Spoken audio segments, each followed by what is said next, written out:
Bismillahirrahmanirrahim. Assalamualaikum warahmatullahi wabarakatuh. Alhamdulillah wa bihi nasta'in ala umuri dunya waddin. Wassalatu wassalamu ala sayyidil mursalin wa ala alihi wa sahbihi ajma'in.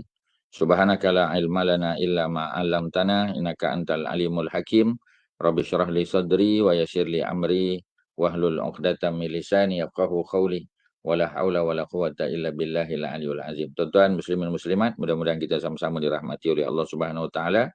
Jadi hari ini kita berada pada muka surat 181 tuan-tuan ya, betul kan? Tadi ada sedikit kesilapan ya dalam paging tadi ya. Sebenarnya 181 kita sambung saja perbincangan kita tentang peperangan Uhud ya, Nabi dan para sahabat menuju medan Uhud ya. Jadi bila Nabi pergi? Pada waktu sahur ya, pada waktu sahur Rasulullah sallallahu alaihi wasallam berangkat sehingga apabila sampai di Asyaud, kebun yang terletak di antara Uhud dan Madinah ya. Sebab Uhud kita tahu ya, jarak lebih kurang dalam 5 kilometer tuan-tuan ya. Jadi kalau kita tengok Quba ya, Quba dia berada sekitar 3.2 kilometer, lebih dekat. Quba lebih dekat dengan Madinah kalau berbanding dengan Uhud. Kalau Uhud lebih kurang 5 kilometer. Jadi Quba juga dianggap di luar Madinah ya. Uhud juga di luar Madinah sebab kota Madinah kecil je masa tu. Ya, dikatakan kota Madinah ini seluas Masjid Nabawi yang ada sekarang. Ya, Masjid Nabawi ya, apa kita panggil ya, masjid yang apa kita panggil bangunan tu ya, dan kawasan sekitar dia ya.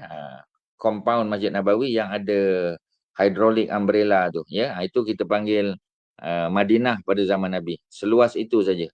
Jadi sudah tentu ya, yang berada di luar daripada kawasan tersebut ya, dia dianggap sebagai luar Madinah. Maka Masjid Quba ya, dan perkampungan di sekitar Quba yang jaraknya lebih kurang 3.2 kilometer ataupun 2 batu adalah di luar ya, di luar Madinah. Manakala Uhud juga di luar Madinah ya. Jadi maksudnya kalau ada kematian di Quba ataupun di Uhud, maka mereka yang meninggal dikebumikan di situ juga tuan-tuan ya. Mereka dikebumikan di situ. Maknanya bukan apa kita panggil ya, bukan apa istilahnya ya, bukanlah dibawa balik untuk dikebumikan di Baqi'. Itu yang berlaku kepada syuhada Uhud nanti ya. Mereka dikebumikan di Madinah, di kaki Bukit Uhud dan tidak dibawa balik ke Madinah. Okey ya. Jadi Abdullah bin Ubay kita tahu beliau adalah ketua munafik di kalangan Khazraj. Ya, orang Arab di Madinah terbahagi dua. Yang pertama Khazraj, ketua munafik Khazraj Abdullah bin Ubay. Manakala di kalangan Aus, ketua munafik Aus ialah Abu Amir ya, Abu Amir Ar-Rahib ataupun Nabi panggil dia Abu Amir Al-Fasiq. Ya, bapa kepada Hanzalah yang terkorban dalam perang Uhud nanti. Begitu juga ya di kalangan umat Islam, orang-orang beriman, ketua Khazraj ialah Sa'ad bin Ubadah. Manakala ketua orang Aus ialah Sa'ad bin Mu'az, ya. Jadi Abdullah bin Ubay ketua munafik di kalangan Khazraj ya, bersama-sama 300 ya orang. Asalnya tentera Islam ada 1,000 orang yang menuju ke medan Uhud. Tapi 300 menarik diri pulang ke Madinah ya. Abdullah bin Ubay berkata Rasulullah sallallahu alaihi wasallam tidak mengikut pendapatnya. Ya. Maknanya pendapatnya ialah Nabi dan para sahabat bertahan saja di Madinah, tak perlu keluar. Ya. Dan katanya Nabi telah mengikut pendapat budak-budak mentah.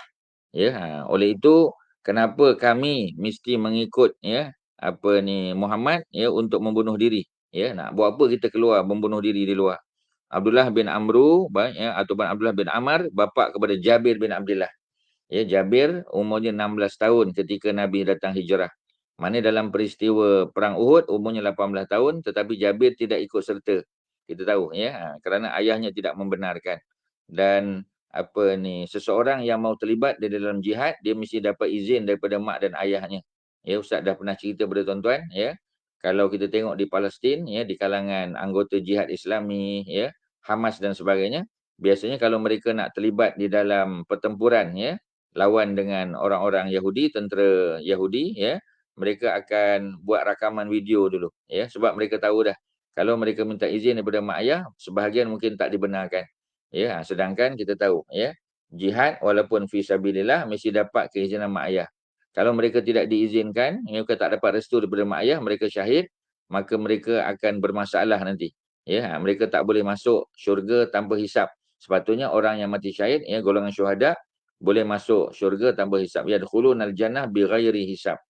Tetapi kerana mereka tidak mendapat izin daripada mak ayah mereka, maka mereka akan ditransitkan di satu tempat namanya Al-A'raf. Tak tahu berapa ratus tahun pula di situ, tuan-tuan. Jadi untuk mengelakkan perkara tersebut, apa mereka buat? Mereka rakamkan video, minta izin daripada mak ayah. Bila mereka sudah keluar menuju ke medan perang, ya, ke battlefield, maka video tadi akan dihantar kepada mak ayahnya, minta izin daripada mak ayah. Mak ayah, ya, kalau saya minta izin mungkin mak ayah tak benarkan. Ya, nak bagi tahu mak ayah, saya nak minta restu, ya, saya dah sekarang dalam perjalanan menuju ke medan perang lawan dengan tentera Yahudi. Ya, kalaulah, ya, saya ditakdirkan terbunuh ataupun syahid, ya, maka mak dan ayah redakanlah pemergian saya. Ya, jadi apabila begitu keadaannya, mak ayah pun benarkan. Jadi kalau mereka mati syahid, ya, mereka termasuk dalam golongan syuhada, yadkhulunal jannah bighairi hisab, masuk syurga tanpa hisab. Ya, jadi dia ada fake, ya, dia ada fiqh dia. Dia ada peraturan yang kita kena ikut, ada SOP dia. Ada sunnah apa ni, apa kita panggil, ya, operating procedure, ya, SOP dia yang kita kena ikut, tuan-tuan, ya. Jadi oleh kerana itu, Jabir oleh kerana ayahnya tak mengizinkan, maka dia tak ikut sama, ya. Tapi dia cerita ni. Dia cerita Abdullah bin Amr bapa dia mengikut mereka, yakni Abdullah bin Ubay dan 300 orang yang menarik diri tadi. Dia berkata, wahai kaum, aku peringatkan kamu kepada Allah. Janganlah kamu menghina kaummu dan nabi kamu. Ya, jangan kamu hina kaum kamu. Ya, kaum kamu ialah kaum apa? Kaum Khazraj.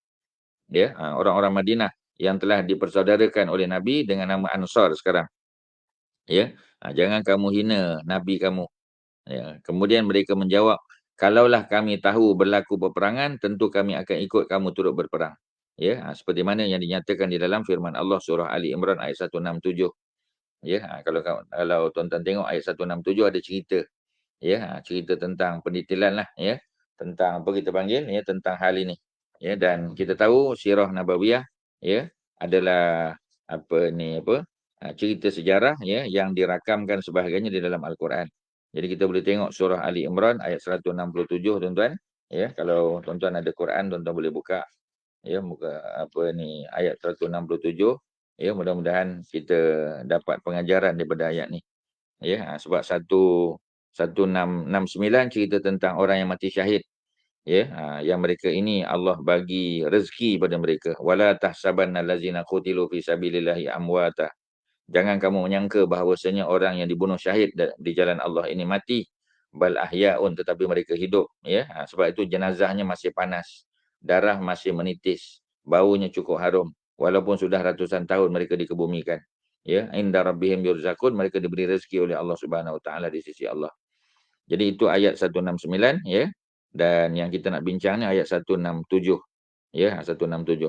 Waliya'lamal ladzina nafaqu, ya, dan untuk apa kita panggil, ya, untuk apa, ya, untuk mereka menguji orang-orang munafik ini, ya, supaya mereka mengetahui, ya, orang-orang munafik alladzina nafaqu wa qila lahum ta'alu qatilu fi sabilillah.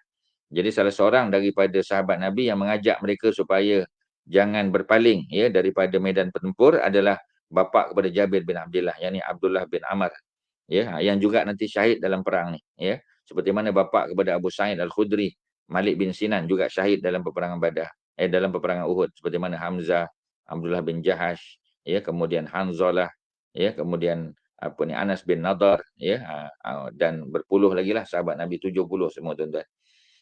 Kemudian apa? Dikatakan kepada mereka, ta'alau, marilah, qatilu, ya. Mari kita berjihad, berjuang, ya, berperang fi sabilillah, ya. Awidfa'u, ya. Jadi mari berperang di jalan Allah atau pertahankan dirimu. Qalu, ya, kata mereka orang-orang munafik, ya, apa? Lau na'lamu qitalan. Kalaulah kami tahu, ya, akan berlaku peperangan, ya, la taba'nakum, pasti kami akan ikut kamu. Ya, hum lil kufri yauma idzin aqrabu minhum lil iman. Ya, jadi apa ni, kalau mereka tahu, ya, bagaimana cara berperang, tentulah, ya, kami akan ikut kamu. Ya, jadi mereka ni sebenarnya apa ni, membagi alasan, ya, mengatakan bahawasanya mereka tak pandai berperang. Mereka tidak ada kemahiran dalam berperang, ya. Kalau kami ada kemahiran dalam berperang, ya pasti kami akan mengikut kamu, ya. Ini alasan yang mereka buat saja. Mereka pada hari ini lebih dekat kepada kekafiran berbanding dengan kekufuran. Jadi mereka ada peluang, ya, untuk berjuang pada jalan Allah. Mereka ada peluang, ya, ada kesempatan untuk menjadi orang yang beriman, ya, tetapi mereka menolak. Ya, sebab itu, ya, mereka ini lil kufri yauma idzin aqrab minhum. Kekufuran yang lebih dekat kepada mereka lil iman berbanding dengan iman. Yaquluna bi afwahihim ma laisa fi qulubihim, ya. Mereka berkata dengan mulut mereka, dengan lidah mereka, sebab mulut tak bercakap, yang bercakap lidah, ya. Ini kaedah dalam bahasa Arab, disebut mulut tapi yang dimaksudkan lidah yang berada dalam mulut. Disebut dada tapi yang dimaksudkan ialah apa? Ya, ialah hati yang berada di dalam dada, tuan-tuan, ya. Ini kaedah, ya, majaz mursal dipanggil dalam bahasa Arab. Ini kaedah ilmu balaghah, ya. Disebut sesuatu perkara yang dimaksudkan ialah perkara yang berada di dalamnya, ya. Disebut dada, sudur, yang dimaksudkan qulub, hati yang berada di dalam dada. Disebut mulut, afwahihim, ya, mereka berusaha, ya, untuk apa kita panggil, ya, berkata dengan mulut mereka, maknanya dengan lidah yang berada dalam mulut mereka, ma laisa fi qulubihim, apa yang tidak ada dalam hati mereka, maknanya mereka jadikan alasan saja. Wallahu a'lamu bima yaktumun, dan Allah Maha tahu, ya, apa yang mereka sembunyikan. Jadi mereka sebenarnya tak mau berperang. Ya, mereka tak nak berperang, ya. Tapi jadi alasan saja, ya, untuk kononnya menarik diri itu, ya, kerana Nabi tidak dengar cakap mereka. Nabi tidak memikirkan, ya, dengan betul. Nabi tidak menggunakan strategi peperangan yang betul, ya. Sedangkan Nabi adalah seorang strategis, ya. Jadi oleh kerana itu Nabi peringkat awal memang tidak mau keluar untuk berperang, ya. Tetapi kerana desakan daripada sebahagian orang-orang muda terutamanya, ya, yang mereka berharap supaya mereka dapat keampunan daripada Allah seperti mana, ya, mereka yang terlibat dalam perang Badar. Ya, Allah bagi keampunan secara blanket untuk semua, tuan-tuan, ya. Tapi dalam perang Badar mereka terlepas sebab mereka tak tahu dalam perang Badar itu berlaku perang, ya. Jadi apa yang mereka buat? Yang mereka buat ialah mereka, ya, berharap supaya berlaku lagi kesempatan untuk diampunkan dosa seperti mana perang Badar, maka mereka pun ajak Nabi dan para sahabat lain untuk keluar berperang, bukan di Madinah tetapi di tempat lain, ya, di Bukit Uhud. Itu ayat 167. Abdullah bin Ubay, semoga Allah menjauhkan kamu. Dengan itu Allah tidak memerlukan kamu semua untuk membantu nabinya. Ya, jadi ini bukan Abdullah bin Ubay, ini Abdullah bin Amar tadi. Ya, semoga Allah menjauhkan kamu, ya, daripada rahmatnya. Dengan itu Allah tidak memerlukan kamu semua, sebab baru tahu, ya, hakikat sebenar yang berada dalam hati mereka. Mereka menjadikan alasan saja. Kononnya Nabi tidak mau, ya, bertahan di Madinah. Nabi memang nak bertahan di Madinah, ya, tetapi kerana majoriti, ya, berharap supaya Nabi dan para sahabat bertempur di luar Madinah, ya, maka Nabi pun, ya, mengikut pandangan majoriti, walaupun kemudian, ya, datang Saidina Hamzah, ya, dan beberapa sahabat lain yang mengatakan bahawasanya Nabi boleh tarik balik keputusan, tapi Nabi kata, ya, tidak wajar bagi seseorang Nabi dan Rasul yang telah menyarung baju besinya, yang telah bersedia untuk berperang, tiba-tiba menarik balik keputusan, menukar keputusan yang telah dicapai, ya. Jadi mereka tahu mereka telah mendesak Nabi. Jadi Allah tidak memerlukan kamu semua untuk membantu nabinya. Apabila Abdullah bin Ubay bertindak demikian, terdapat dua golongan mukmin yang hampir terpengaruh. Jadi ada juga, ya, di kalangan mukmin, sebab, ya, ini ada isu yang berkaitan dengan persoalan qabilah, ya, dengan apa kita panggil, ya, fanatik perkauman, tuan-tuan, ya. Di kalangan orang-orang di kalangan orang-orang Ansar, ya, sebahagian mereka, ya, adalah di kalangan Khazraj, ya, dan mereka ada hubungan keluarga dengan Abdullah bin Ubay, ya. Jadi mereka itu antaranya ialah Bani Harisah daripada kabilah Aus dan Bani Salimah daripada kabilah Khazraj. Jadi Bani Salimah sudah tentulah, ya, mereka pro kepada Abdullah bin Ubay sebab Abdullah bin Ubay adalah keluarga mereka. Walau bagaimanapun Allah menyelamatkan mereka, ya. Berlaku pertentangan, berlaku pertengkaran di antara dua kabilah Aus dan Khazraj tadi. Mengenai orang yang mengundurkan diri, ya, muslimin berselisih pendapat. Satu golongan mengatakan kita mesti perang memerangi mereka, dan golongan lain mengatakan kita biarkan saja, kita jangan ambil tindakan pada mereka, ya. Dengan itu Allah Subhanahu Wa Taala telah menurunkan ayat 88 dalam surah An-Nisa, ya. Cuba tuan-tuan tengok, ya. Walaupun kita cerita tentang sirah, Tetapi sirah itu disokong, ya, diceritakan lebih detail oleh ayat-ayat Al-Quran. Tadi kita sebut ayat surah An-Nisa, surah Ali Imran ayat 167, tuan-tuan, ya. Sekarang kita tengok apa? Kita tengok ayat daripada surah An-Nisa pula ayat 88. Auzubillahi minasyaitonirrajim. Fama lakum fil munafiqin, ya, maka malakum, ya, apa yang menyebabkan, ya, fil munafiqina fi'atain, kamu berpecah kepada dua kumpulan. Ya, ada yang kata ambil tindakan, ada yang kata biarkan saja. Ya, dalam hal yang berkaitan fil munafiqin, dalam hal yang berkaitan dengan orang-orang munafik, tuan-tuan. Jadi orang-orang munafik, ya, kita tahu mereka ini penuh dengan tipu muslihat, penuh dengan alasan-alasan mereka. Jadi orang Islam di kalangan Aus dan Khazraj, ya, Bani Harisah daripada Aus dan Bani Salimah daripada Khazraj, ya, mereka berselisih pendapat tentang bagaimana nak respon, ya, nak react kepada perbuatan ataupun, ya, apa ni, ulah, ya, yang telah dilakukan oleh orang-orang munafik yang diketuai oleh Abdullah bin Ubay tadi. Ya, terutamanya daripada kalangan Khazraj. Jadi Allah kata, apakah yang menyebabkan, ya, kamu berpecah pada dua kumpulan? Tentang hal yang berkaitan dengan orang munafik. Wallahu arkasahum. Sedangkan Allah telah menjerumuskan mereka dalam kekufuran. Ya, Allah dah menjerumuskan mereka di dalam kekufuran. Bima kasabu, disebabkan, ya, apa yang mereka buat. Disebabkan apa kita panggil, ya, disebabkan usaha yang mereka lakukan. Bukan Allah yang sesatkan mereka. Allah Maha Adil, tuan-tuan, ya. Mereka lah yang memilih jalan kesesatan. Ya, Allah sebut wallahu arkasahum bima kasabu. Jadi disebabkan perbuatan, ya, dan tindak tanduk mereka, maka Allah telah arkasahum, Allah telah menjerumuskan mereka di dalam kekufuran. Aturiduna an tahtadu man adallallah. Ya, Allah tanya, adakah kamu berkehendak untuk kamu bagi hidayah kepada mereka, bagi petunjuk, ya, orang yang adallallah, orang yang Allah dah sesatkan. Kamu tak boleh bagi petunjuk. Kalau Allah tak apa? Kalau Allah kata tak dapat petunjuk, maka tak dapat petunjuk lah.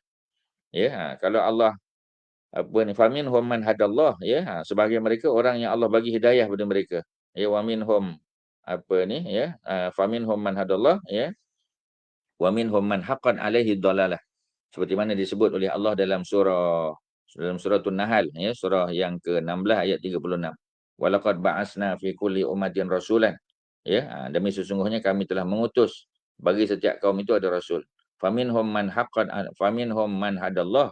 Sebahagian daripada orang yang diseru oleh nabi dan rasul itu mereka beriman. Ya, Allah bagi hidayah kepada mereka. Wa minhum man haqqan alaihi dhalalah. Tetapi sebahagian lagi memang mereka ini berhaklah untuk berada dalam kesesatan, dalam kekufuran, kerana, ya, apa ni, apa, bima kasabu, ya, disebabkan oleh perbuatan ataupun tindak tanduk mereka yang memilih, ya, untuk tidak membantu nabi, untuk tidak terlibat dalam peperangan. Aturiduna an tahtadu man adallah, ya, man adallah. Adakah kamu nak bagi petunjuk, bagi hidayah, ya, kepada orang yang apa kita panggil, ya, kepada orang yang apa ni, kamu telah apa, ya, yang kamu ajak tadi, kamu ke yang boleh bagi hidayah, sedangkan Allah dah sesatkan mereka, ya, disebabkan tangan-tangan mereka sendiri. Wa may yudlilillahu falan tajida lahu sabila. Dan sesiapa yang Allah sesatkan, ya, bukan Allah sesatkan mereka, mereka memilih jalan kesesatan dan Allah perkenankan, ya, Allah iakan, ya, maka Allah kata falan tajida lahu sabila. Maka kamu tidak akan dapati baginya, bagi orang tadi yang telah disesatkan itu, sabila, jalan keluar, jalan untuk menyelamatkan diri, tak ada dah, tuan-tuan.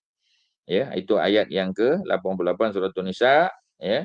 Apakah yang menyebabkan kamu, kata Allah, ya, boleh berpecah pada dua kumpulan, fi'atain, ya, fil munafiqin, dalam hal yang berkaitan dengan munafik tadi. Ada yang kata nak ambil tindakan, ada yang kata biarkanlah. Ya, tak ada guna mereka ni, ya. Kemudian Allah kata Allah telah menjerumuskan mereka dalam kekufuran. Arkasahum, wallahu arkasahum. Allah telah sesatkan, menjerumuskan mereka di dalam kesesatan. Tetapi Allah jerumuskan mereka itu bukan kerana Allah tak adil. Allah Maha Adil. Ya, bima kasabu, disebabkan oleh perbuatan mereka, ya, ikhtiar ataupun usaha yang mereka buat. Aturiduna an tahtadu man adallallah. Adakah kamu hendak, ya? Adakah kamu hendak memberi petunjuk kepada orang-orang yang disesatkan oleh Allah Subhanahu Wa Taala? Ya, takkan kita nak apa? Nak bagi hidayah kepada mereka. Yang bagi hidayah adalah Allah Subhanahu Wa Taala.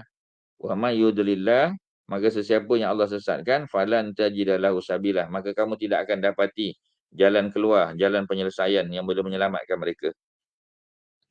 Kemudian ya, tentera Islam meneruskan kemarahan sehingga sampai di lereng Bukit Uhud. Ya, jadi kedudukan yang diambil membelakangi bukit dan menghadap ke Madinah. Tentera musyrikin pula berkemah di kawasan lembah yang menghadap ke Bukit Uhud. Jadi belakang mereka adalah Madinah, ya, depan mereka adalah tentera Islam berhadapan dengan Bukit Uhud. Kemudian apa lagi? Ya, sayap kanan mereka diketuai oleh Khalid bin Al-Walid. Jadi mereka punya apa kita panggil, ya, mereka punya tentera berkuda, ya. Jadi mereka punya cavalry, ya, tentera berkuda mereka, ya. Jadi tentera berkuda antaranya sayap kanan diketuai oleh Khalid bin Al-Walid, ya, dikatakan mengetuai 100 penunggang kuda. Kemudian yang di sebelah kiri pula anak Abu Jahal, Ikrimah bin Abi Jahal. Abi Jahal terkorban, ya, nama sebenar Abi Jahal ialah siapa? Amr bin Hisham. Beliau mati terbunuh dalam perang Uhud. Jadi anaknya Ikrimah datang untuk balas dendam. Seperti mana, ya, apa ni, Khalid bin Al-Walid, ya, dikatakan ayahnya juga terkorban dalam perang Badar, ya, Al-Walid bin Al-Mughirah, maka Khalid datang untuk membalas dendam. Sama seperti mana Abu Sufyan yang bapa mertuanya Utbah bin Rabi'ah terkorban. Ya, dia punya apa? Dia punya apa ni, apa kita panggil, iparnya, ya, adik iparnya, ya, yakni siapa? Ya, yakni Al-Walid bin Utbah juga, ya, meninggal mati dalam perang Badar. Jadi dia datang untuk membalas dendam. Jadi apa, dua tentera tadi sebelah kanan, sayap kanan oleh Khalid bin Al-Walid, sayap kiri oleh Ikrimah bin Abi Jahal, ya. Tentera pejalan kaki pula, ya. Infanteri diketuai oleh Sofwan bin Umayyah. Jadi Sofwan bin Umayyah juga datang untuk balas dendam sebab ayahnya Umayyah bin Khalaf meninggal dalam perang Badar. Jadi semuanya kebanyakan kita dah sebut Abu Sufyan, ya, Sofwan bin Umayyah, Khalid bin Al-Walid, Ikrimah bin Abi Jahal, semuanya datang untuk apa? Ya, untuk membalas dendam. Rasulullah menjadikan Az-Zubair bin Al-Awwam untuk berhadapan dengan tentera Khalid, ya. Dan dua ketumbukan lagi berhadapan dengan ketumbukan tentera musyrikin yang berbaki, ya. Jadi Az-Zubair, ya, dijadikan apa ni, apa kita panggil, ya, penghalang, ya, untuk berhadapan dengan Khalid bin Al-Walid. Baginda SAW membentuk pasukan pemanah. Ada, ya, golongan apa ni, The Archers yang berjumlah 50 orang. Pasukan ini diketuai oleh Abdullah bin Jubair, ya, Al-Ansari, ini orang Madinah. Abdullah bin Jubair, dia ditempatkan di atas bukit di belakang tentera muslimin. Jadi mereka ni apa ni, menguasai apa kita panggil ground tactical importance, ya, GTI dipanggil. Dalam medan perang, ya, biasanya pasukan yang datang lebih awal, ya, yang ada strategi, mereka akan memilih satu lokasi yang akan dijadikan sebagai ground tactical importance, ya, GTI kita panggil, ya. Jadi kalau apa ni, di bangunan-bangunan tinggi, maknanya mereka mengambil tempat di rooftop lah, ya, di rooftop, ya, untuk apa ni, meletakkan sniper, ya, sharpshooter. Kalau ada apa-apa berlaku, maka sharpshooter lah yang akan bertindak. Begitu juga, ya, kalau kita tengok dalam apa, ya, dalam apa ni, peperangan Uhud, ya, bukit pemanah ataupun Jabal Ar-Rumat yang dijadikan sebagai ground tactical importance. Maka di situlah Nabi meletakkan, ya, menempatkan 50 orang, ya, pasukan yang diketuai, ya, pasukan pemanah ni oleh Abdullah bin Jubair, ya. Baginda berpesan kepada semua mereka jangan meninggalkan tempat ini. Maknanya by hook or by crook, apa-apa berlaku sekalipun jangan tinggalkan bukit apa ni, pemanah ni, ya. Sekiranya kamu melihat kami dapat mengalahkan mereka, maka jangan tinggalkan tempat ni. Maknanya kalau nampak menang, jangan turun, ya. Dan sekiranya kamu melihat mereka dapat mengalahkan kami, maka kamu juga jangan tinggalkan tempat ni. Maknanya duduk situ, stay put kat situ, ya. Sebab mereka adalah tulang belakang, backbone kepada pasukan Islam. Kemudian Rasulullah SAW memperbetulkan shaf dan berucap, di antara isi ucapan baginda ialah Jibril telah menurunkan wahyu kepadaku bahawa seseorang tidak akan mati sehinggalah dia mendapat semua rezeki yang diperuntukkan kepadanya. Ini seseorang yang sudah ditetapkan rezeki kepadanya, tuan-tuan, ya.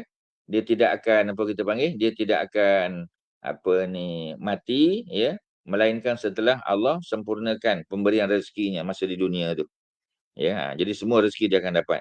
Rezeki tersebut tidak akan dikurangi sedikit pun sekalipun kedatangannya agak lewat. Sebab tu kadang-kadang, ya, kita minta sesuatu, ya, Allah tak bagi. Tapi Allah bagi nanti, ya, mungkin dalam usia pencen kita. Setelah kita agak berusia baru Allah bagi. Ya, kerana apa? Kerana Allah yang Maha tahu, ya, apa ni, sesuatu hal tersebut sesuai untuk kita pada waktu bila, ya. Kadang-kadang kita kita apa? Kita melawan takdir Allah Subhanahu Wa Taala. Kita kata kalaulah begini kan lebih baik, kalaulah begitu kan lebih baik. Sedangkan Allah yang mengetahui. Ya, kadang-kadang orang yang apa kita panggil, ya, memang sungguh-sungguh nak pergi haji. Ya, sedangkan dari segi persediaan ilmu dia belum ada lagi. Ya, jadi dia mohon tak dapat, mohon tak dapat. 2 tahun dia pergi kursus haji, pergi kursus umrah, ya. Study apa ni YouTube, ya. Tengok balik Google, baca kitab, menghafal doa, ayat dan sebagainya, ya. 4 tahun lepas tu baru dapat, ya, baru dapat panggilan daripada tabung haji. Dan pada masa itu dia mensyukuri nikmat tersebut. Kerana dia kata kalaulah saya dapat 4 tahun yang lalu mungkin saya tidak bersedia lagi. Ya, dengan apa ni hukum hakam dia, ya, fiqh haji ni, fiqh haji dan umrah masih berantakan, ya, masih tidak dapat dibezakan mana wajib haji, mana rukun, ya, mana sunat dan sebagainya. Ya, kemudian doa-doa pun belum dilancarkan lagi, bukanlah mesti dihafal kan, tapi paling kurang dilancarkan.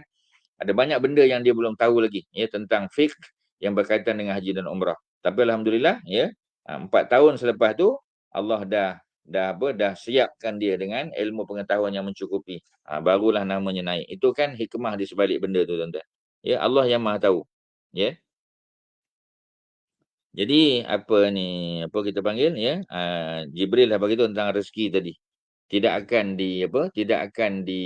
dihalang dia daripada mendapat rezeki yang telah Allah tetapkan. Ya, jadi sebelum dia meninggal dunia Allah akan sempurnakan dulu, ya, rezeki yang telah ditetapkan. Dan dia tidak akan dikurangi sedikit pun sekalipun kedatangannya agak lewat. Ya, orang lain mungkin dapat awal, kita lambat sikit. Ya, ada setengah orang, ya, kadang nak beli rumah belum ada duit lagi. Ya, jadi bertahan dulu masih menyewa rumah. Ya, sampailah, ya, Allah bagi rezeki pada dia untuk tidak buat pinjaman secara riba, ya. Jadi kalau dia buat pinjaman secara riba, maknanya, ya, dia sudah melakukan sesuatu yang tidak syariah compliant. Ya, jadi Allah tak benarkan. Maka dia bertahan sewa rumah dulu, sewa rumah. Ya, orang kata rugilah kamu sewa rumah, orang lain bayar pada bank, ya, akhirnya jadi milik dia. Ya, tapi kalau macam kita, ya, kita duk bayar tapi tidak dapat apa-apa. Ya, sebab apa? Ya. Sebab macam tadilah, ya, kita kata dari segi apa ni sewa rumah tak ada apa manfaat. Ya, cuma dapat menyewa tapi akhirnya duit tu bukan apa ni dia tak boleh nak convert jadi hartanah kita tak boleh, tuan-tuan, ya. Jadi lepas tu dia bertahan, ya. Alhamdulillah 4 tahun, 5 tahun, ya, 6 tahun bertahan, alhamdulillah akhirnya dapat rezeki boleh beli rumah secara cash. Ya, orang lain buat pinjaman, tuan-tuan, ya, terlibat dengan riba pula. Terlibat dengan institusi perbankan, ya, yang tidak patuh syarak. Tapi dia alhamdulillah walaupun 6 tahun terpaksa menyewa, akhirnya masuk tahun yang ke-7 boleh beli, ya, secara cash. Ada orang bantu, ada orang permudahkan, tuan-tuan. Ya, tidak perlu melalui bank yang beroperasi secara tidak patuh syarak. Ya, itu cerita dia. So, balik pada cerita tadi, oleh itu bertakwalah kepada Allah Tuhan kamu dan carilah rezeki dengan cara yang baik. Cari rezeki dengan cara yang baik, ya. Janganlah disebabkan kelewatan dapat perkara tersebut, maka kamu mencarinya dengan menggunakan cara yang mendatangkan dosa, tak boleh. Ya, tunggu-tunggu dia kata saya ni dah mohon supaya Allah bagi rezeki saya beli rumah walaupun kecil-kecil pun, rumah intermediate pun, rumah sendiri. Ya, tapi tak dapat lagi peluang. Dah 5 tahun, dah 6 tahun, masuk 7 tahun masih belum ada rumah. Kawan-kawan lain dah ada rumah dah. Dan kawan-kawan lain kadang-kadang menyindir kita. Itulah awak nak tunggu yang patuh syarak, sampai sekarang tak ada rumah. Duk bayar sewa rumah. Kami alhamdulillah, dia kata. Alhamdulillah tu. Ya, walaupun terlibat dengan riba, ya, tetapi dapat rumah dah. Seolah-olah dia tak peduli, tuan-tuan, ya. Tetapi alhamdulillah 7 tahun dia menunggu kawan tadi. Alhamdulillah dapat rezeki terpijak. Orang kata, ya, dapat durian runtuh. Dengan anugerah daripada Allah dapat beli rumah dan beli secara cash pula. Kawan-kawan lain masih berhutang. Ya, 20-30 tahun nak bayar, tuan-tuan, ya. Lebih pada tu lagi. Tapi alhamdulillah, ya, dia diberi rezeki oleh Allah hanya kerana kesabaran. Fabima, ya, walladzina sabaru ibtigha'a wajhi rabbihim. Ya, orang-orang yang sabar, ya, yang kita panggil mencari redha Allah Subhanahu Wa Taala, maka Allah bagi dia, ya, anugerah yang tidak disangka-sangka, min haitsu la yahtasib, daripada arah yang mereka tidak sangka-sangka, tuan-tuan. Jadi Allah dah bagi, ya, rezeki pada mereka. Jadi janganlah disebabkan kelewatan maka kamu cari dengan jalan dosa, tak boleh ya. Lama sangat 6 tahun 7 tahun tak dapat lagi, maka ambil pinjaman secara tidak patuh syarak, tak boleh tuan-tuan. Ya, sebab kita nak gunakan rumah tu untuk tinggal, untuk duduk, untuk membangunkan keluarga, untuk solat. Ya, sudah tentu kita tak nak ya rumah kita itu terbabit walaupun sedikit dengan riba ya ataupun syubhatur riba. Kalau tidak riba pun syubhat riba tuan-tuan. Okey ya. Kemudian pengampunan ya. Perumpamaan seseorang mukmin dengan mukmin yang lain ialah seperti kepala dengan tubuh badan. Apabila kepala mengadu sakit, ia akan dirasai oleh seluruh tubuh badan ya.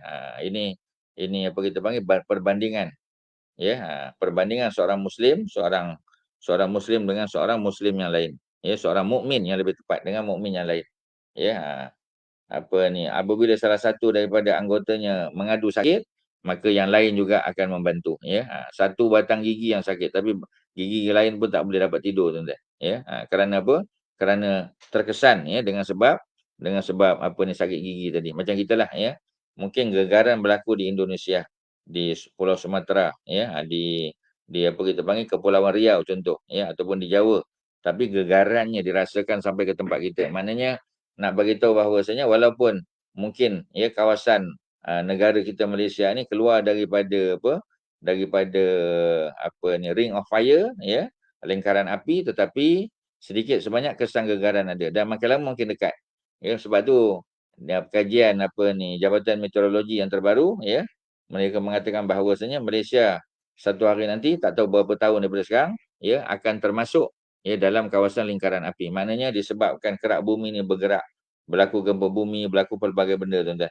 Jadi oleh kerana itu kedudukan Malaysia akhirnya sudah termasuk dalam lingkaran api tadi, bukan lagi selamat daripada lingkaran api seperti mana yang kita kata ya 1-2 hari lepas ya berlaku gegaran ya di Kundasang ya. Walaupun skala Richternya 3.5 atau 3.7 ya tidak terlalu kuat ya, tetapi cukup untuk memberi isyarat bahawasanya boleh berlaku lagi pada masa akan datang. So kita kena jaga-jagalah tuan-tuan. Jadi perumpamaan seorang mukmin dengan mukmin yang lain seperti kepala dengan tubuh badan. Apabila kepala mengadu sakit, ia akan dirasai oleh seluruh tubuh yang lain. Selepas itu peperangan dimulakan dengan perlawanan yang apa kita panggil single combat. Ya, maknanya seorang lawan seorang, ya, satu lawan satu. Seorang tentera musyrikin keluar dan ditentang oleh Az-Zubair. Az-Zubair berjaya membunuhnya. Kemudian panji-panji dibawa pula oleh Talhah bin Abu Talhah. Ya, panji-panji Quraisy ya. Dia berjaya dibunuh oleh Ali. Selepas itu panji dibawa oleh saudaranya Osman. Dia dibunuh ya oleh Hamzah. Maka panji-panji tersebut ya oleh saudara kedua-duanya ya telah diambil alih ya oleh Abu Sa'id dan Sa'ad bin Abi Waqqas. Ya, oleh Abu Sa'id. Sa'ad bin Abi Waqqas memanahnya dengan berjaya membunuhnya. Jadi maknanya bertukar pemegang bendera tu ya, sebab semua yang memegang bendera tu ya terkorban. Termasuk yang terakhir ialah Abu Sa'id dan yang memanahnya ialah Sa'ad bin Abi Waqqas yang sudah terkenal dengan kemahiran di dalam memanah. Selepas itu panji-panji dibawa pula oleh oleh 4 orang anak Talhah. Ya, tadi Talhah bin Abu Talhah ya. Ni dia punya anak beranak dia pula. Ya, kemudian ya semuanya pun berjaya dibunuh. Kemudian Abdurrahman bin Abu Bakar. Abdurrahman bin Abu Bakar masa ni belum masuk Islam lagi, anak Abu Bakar. Ya, beliau adalah siapa kita panggil adik ya, beliau adalah apa kita panggil ya, abang kepada Aisyah. Ya, Abdurrahman bin Abu Bakar, anak isteri pertama Qutailah. Abu Bakar kahwin dengan Qutailah, ya, isteri pertama dapat Abdurrahman dan dapat Aisyah. Kemudian dia berkahwin dengan Ruman, ya. Ruman isteri itu Ruman ya, berkahwin dengan Qutailah. Kemudian berkahwin dengan Ruman betul, dapat anak Aisyah dan Abdurrahman. Mula-mula tadi berkahwin dengan Qutailah, dia dapat Abdullah ya, dapat Asma dan Abdullah. Ustaz silap tadi ya, betul kan tuan-tuan? Abu Bakar ada 2 isteri masa zaman jahiliah. Yang pertama ialah Qutailah, isteri pertama, dapat anak Asma binti Abu Bakar dan adik dia. Ya, Abu Bakar adiknya Abdullah bin Abu Bakar. Kemudian Abu Bakar berkahwin dengan salah seorang lagi isterinya, Ruman, yang terkenal dengan gelaran Ruman, dan dapat ya anak yakni Abdurrahman, abang pada Aisyah dan juga Aisyah. Ada 4 lah anak zaman jahiliah. Kemudian nanti Abu Bakar berkahwin pula dengan Asma binti Umais ya, bekas Balu, ya, bekas isteri kepada Ja'far bin Abi Talib yang terkorban dalam perang dalam perang Mu'tah, ya, dan mereka dikurniakan seorang anak namanya Muhammad bin Abdullah. Dan kemudian Abu Bakar juga berkahwin dengan apa, ya, dengan Habibah, anak kepada siapa, ya, anak kepada Kharijah, ya, Kharijah bin Zaid, ya, Kharijah bin Zaid. Jadi Kharijah bin Zaid, ya, beliau adalah apa ni, saudara yang dipersaudarakan oleh Nabi, ya, beliau orang Ansar dipersaudarakan dengan Abu Bakar, Abu Bakar Muhajirin, ya, dan akhirnya Abu Bakar menjadi menantu dia kerana Abu Bakar berkahwin dengan anaknya Habibah binti Kharijah. Dapat pula seorang anak dikatakan namanya Ummu Kulsum yang nanti berkahwin dengan Saidina Umar. Ya, tu panjanglah ceritanya tuan-tuan. Tapi nak bagi tahu bahawasanya, ya, di kalangan mereka ni ada hubungan rapat, ya, hubungan ipar, duai, ya, kadang-kadang, ya, hubungan apa ni, cousin, ya, first cousin, second cousin, third cousin, ya, ada hubungan isteri dia ataupun adik-beradik, ya, dan sebagainya. Itu ceritanya tuan-tuan. Jadi peperangan kita dah tahu tadi, ya. Tolhah bin Abi Tolhah ni keluarga yang memegang bendera, ya, kebanyakannya semuanya boleh kata dibunuh. Kemudian Abdul Rahman, ya, keluar daripada saf, ya, musyrikin, ya, dia meminta perlawanan satu dengan satu, ya, dengan bapaknya. Bapanya Abu Bakar mahu menyahut cabaran tersebut, tetapi Rasulullah bersabda, tenangkanlah kamu, ya, tenangkan kamu dengan keselamatan, ya, darimu, ya, wahai Abu Bakar. Maksudnya Nabi tak benarkan dia berlawan dengan Abdul Rahman. Kalau dia berlawan, salah seorang akan terkorban. Ya, jadi Abdul Rahman ni nanti akhirnya masuk Islam juga tuan-tuan. Ya, tentera berkuda musyrikin melakukan percubaan yang banyak, beberapa kali. Di sini disebut 3 kali untuk merempuh, ya, tentera muslimin dalam setiap apa ni, apa kita panggil, ya, percubaan tentera pemanah, ya, yang berada di atas bukit pemanah tu, ya, ground tactical importance tu, menghujani mereka dengan anak-anak panah yang menambahkan, ya, yang menyebabkan mereka berpatah balik. Jadi Khalid bin Al-Walid ataupun Ikrimah bin Jahal nak serang, ya, mereka dihujani oleh apa ni, para pemanah 50 orang yang berada di atas bukit, ya. Sebab tu mereka tak dapat mara, mereka terpaksa apa, berpatah balik. Apabila kedua-dua pasukan tentera telah berhadapan, peperangan semakin berkecamuk, perempuan-perempuan musyrikin mula memukul gendang. Dia ada bawa artis dia lah, ya, golongan apa ni yang memukul gendang, ya, mendeklamasikan syair, membangkitkan semangat tentera musyrikin. Setiap kali mendengar syair tersebut, Rasulullah berkata, "Ya Allah, kepadamu aku memohon pertahanan dengan namamu. Ya, aku menyerang dan keranamu aku berperang. Cukuplah, ya, Allah sebagai pelindung dan dialah sebaik-baik pelindung." Ya, jadi wa kafa billahi wakilah, ya, cukuplah Allah sebagai pelindung. Ya, dan Allah adalah sebaik-baik pelindung, ya. Ni'mal maula, ya. Allah ni ni'mal maula, mana sebaik-baik pelindung. Dalam kesibukan peperangan, Hamzah bin Abdul Muttalib, bapa saudara Nabi dan ketua para syuhada terbunuh. Ya, beliau dibunuh oleh Wahsy. Wahsy menggunakan lembing dia. Ada nota kaki di bawah tu. Wahsy bin Harbin Al-Habasyi. Beliau adalah seorang lelaki berkulit hitam daripada Ethiopia. Ya, hamba yang dibebaskan, ya, oleh Bani Naufal. Kisah dia membunuh Hamzah ada dalam Sahih Bukhari, memang betul. Ya, tapi cerita apa kita panggil, ya, dada Hamzah dirobek, ya, nak dikeluarkan jantungnya, nak dimamah, ya, itu bukan cerita daripada Wahsy, ya. Dan cerita tu, ya, dikatakan itu cerita yang sengaja diada-adakan, ya. Sedangkan kita tahu, ya, bahawasanya apa ni, perkara tersebut tidak dapat disahkan. Malah dalam kitab Sahih Bukhari dikatakan peristiwa apa ni, Hindun binti Utbah membelah dada Hamzah, mengeluarkan hatinya dan nak dimakan imamah, itu tidak sahih. Sebab tak ada cerita yang datang daripada siapa? Daripada Sahih Al-Bukhari, ya, yang bagi tahu bahawasanya apa ni, Hindun buat perkara tersebut. Ya, cerita Hamzah terburai dadanya disebabkan tombak, ya, itu memang sahih. Itu memang ada ceritanya oleh Wahsy tadi sebagai contoh. Dan Wahsy ni akhirnya masuk Islam tuan-tuan. Beliau membalas balik kejahatan dia tu dengan apa tuan-tuan, ya? Dengan cara apa, ya? Dengan cara apa ni, membunuh Musailamah Al-Kadzab, seorang nabi palsu. Ya, tuan-tuan, kalau ada soalan silakan. Ya, setakat ni tak nampak soalan lagi. Kalau ada, ya, silakan. Mungkin boleh share dengan kawan-kawan tuan-tuan, ya.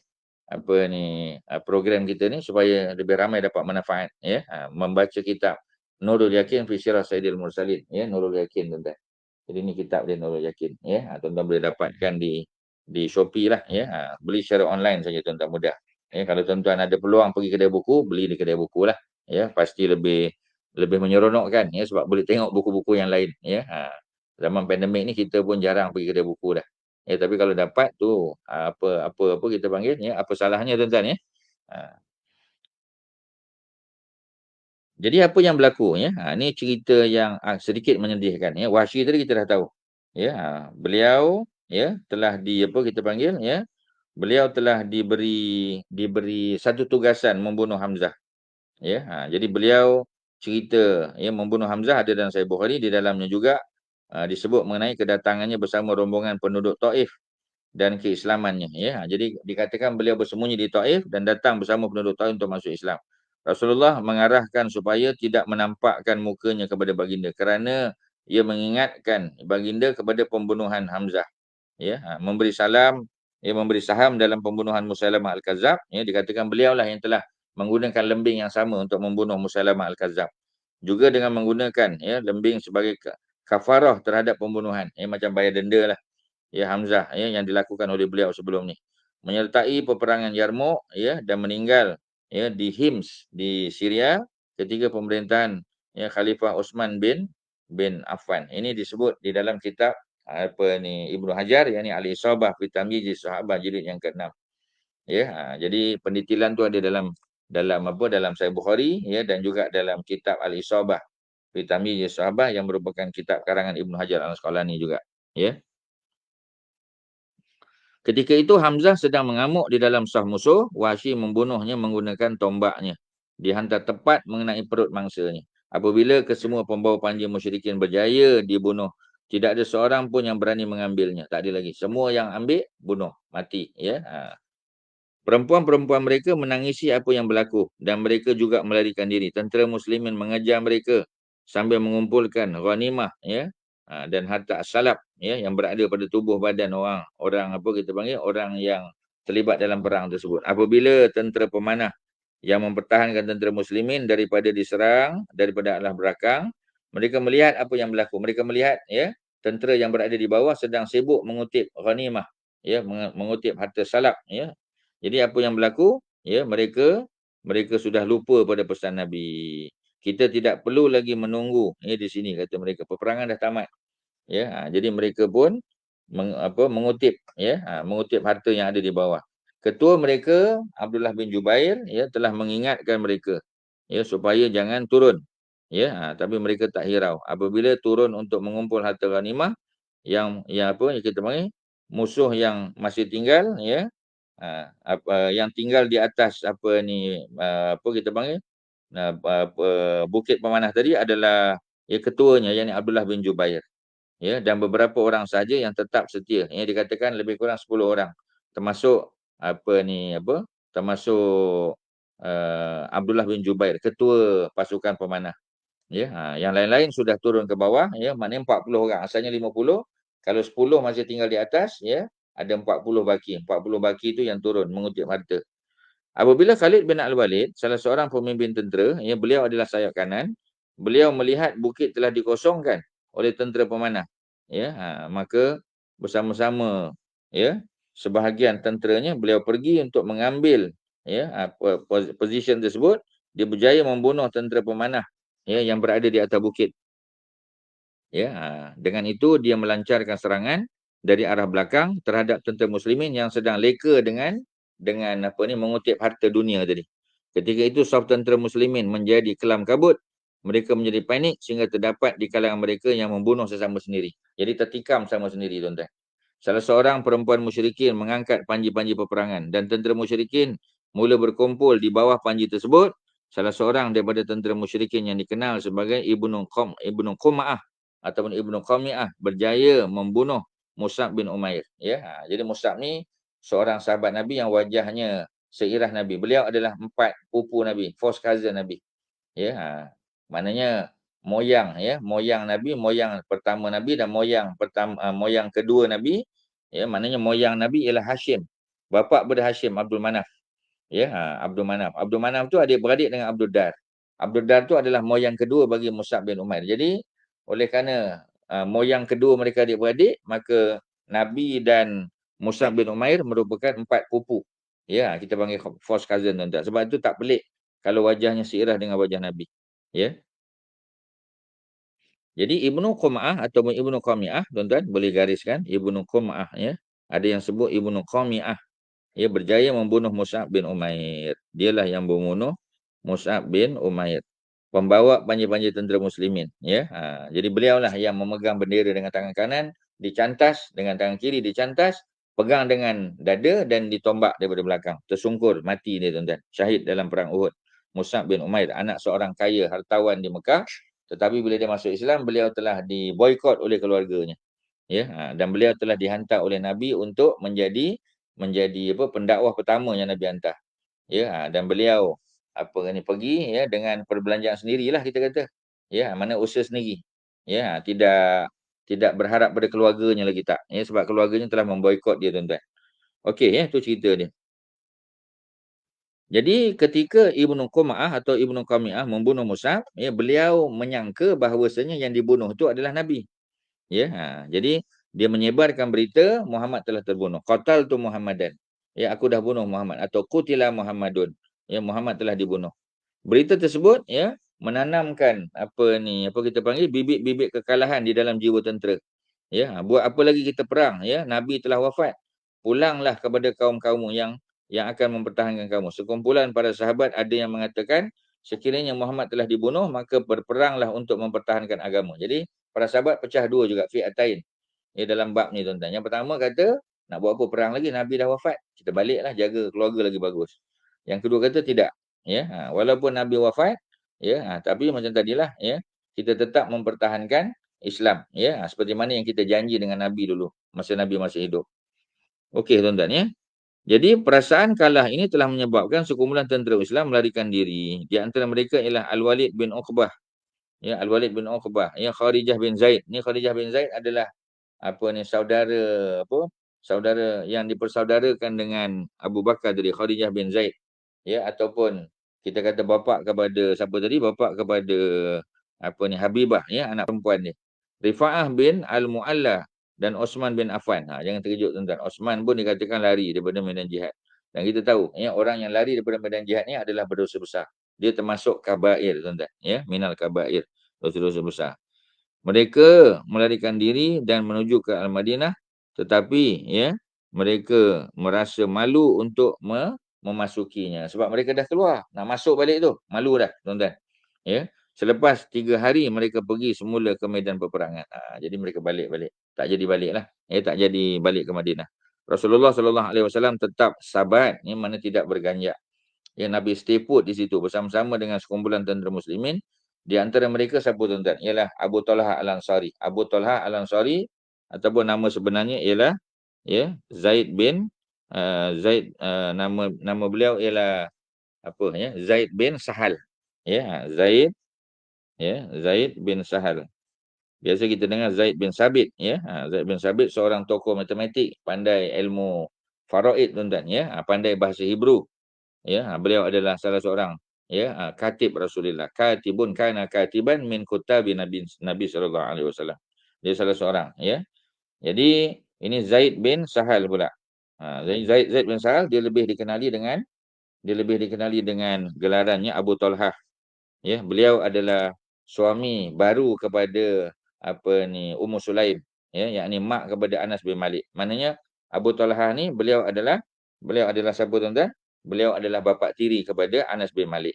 Ya, orang kaya Madinah yang ada kebun kurma yang luas yang berbau harum ya. Antara kebun kurma tu adalah kebun kurma Bayrahah yang berada betul-betul di hadapan Masjid Nabawi. Ya, Nabi selalu ke kebun tersebut untuk berwuduk. Ya, Nabi selalu ke situ untuk kalau Nabi berasa lapar, ya Nabi akan dihidangkan makanan ya oleh Abu Talhah ya di kebunnya yang berada betul-betul dekat dengan Masjid Nabawi. Jadi beliau sentiasa berada di hadapan Nabi kerana mempertahankan baginda menggunakan perisainya. Beliau seorang pemanah yang cekap dan memanah di hadapan Rasulullah sallallahu alaihi wasallam ya. sambil berkata jiwa ragaku menjadi penebus kepada jiwamu dan mukaku, ya. Mukaku adalah benteng kepada mukamu. Setiap orang yang melintas dan membawa bersamanya bekas anak panah, baginda, ya. Semua orang yang melintas tu dia minta, ya, dia punya anak panah dia. Baginda berkata kepadanya, berikan kepada Abu Talha.